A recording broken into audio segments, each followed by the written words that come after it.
There either is or is not a way things are. The color of the day, how it felt to be a child, the feeling of salt water on your sunburned legs.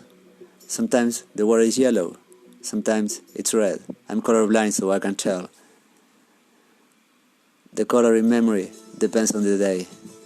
I won't tell the story the way it happened. I will tell it the way I remember it. This is my story.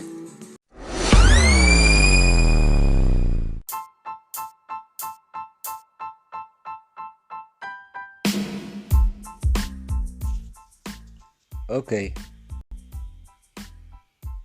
Now, imagine this situation. You are 40-something, you are a computer engineer, you always live in mid, let's say, upper class. You always had everything you wanted,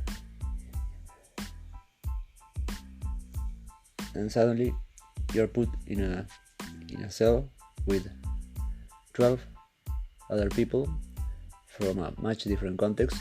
I'm not saying better or worse, different context, with different background, different culture, different values, different ways they see life,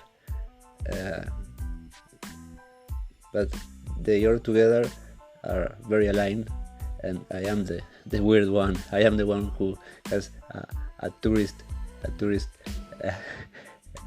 label in his t-shirt. And when you arrive into the cell the first night, you are like, oh, what? It's a brand new world. It's like you don't know what to expect, and they all receive you in a good way. They say, oh, where are you from? From Montevideo. Oh, we are all from Montevideo here. It's good that they took you to this cell. This is the best cell of all the prison. Well, they introduce each other,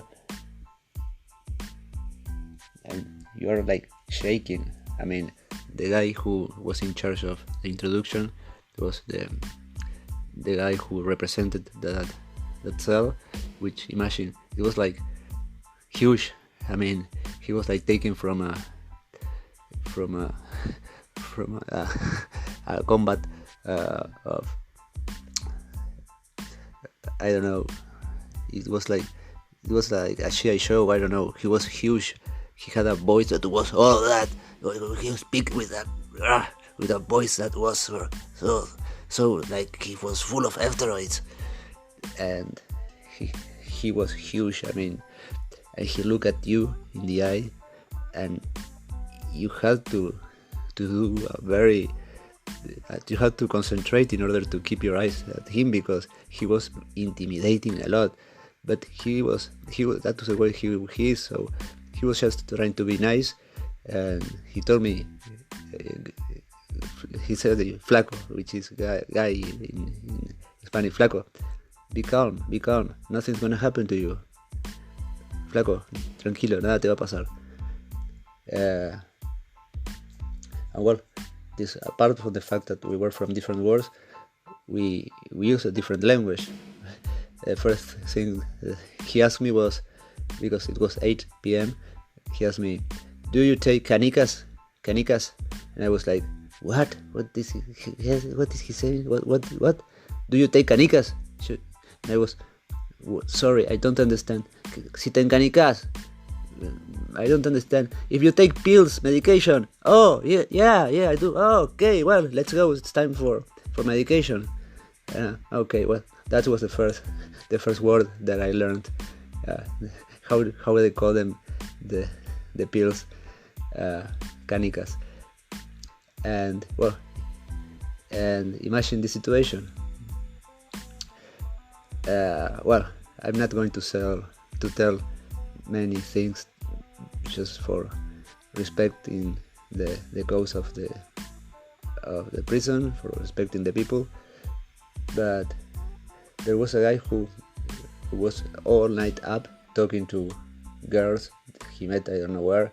He was always all night till 3, 4, 5 a.m. and he was good at doing tattoos. they had this machine that they made it there, and he also used a phone with internet to see some designs, and he did them, and he was quite good. He also was in charge of cutting the hair of the people. He cut my hair the second day I was there. He did a quite good job, and he was always under the effects of pills, especially quetiapine, which make him like he was sleepy all day. I don't know, but imagine you're there for just a few days, very few days. You hardly know, understand the environment and everything, and this guy who is huge tells you, okay, Alberto, tonight you're going to have your first prison tattoo done.